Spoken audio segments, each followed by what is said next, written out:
Hi guys, my name is Priyanshu and you're watching MAC 102 analysis, macroeconomics analysis from the MA Economics course from IGNOU University. So you can see the question number 7.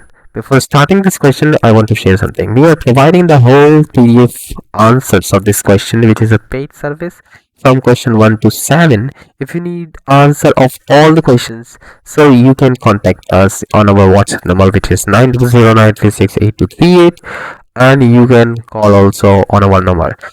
So the question number 7 is saying the write short notes on the following. The first number is saying inter-temporal utility maximization, and the second is the New-Keynesian macroeconomics. So the first answer is very, you can see the small part of this answer.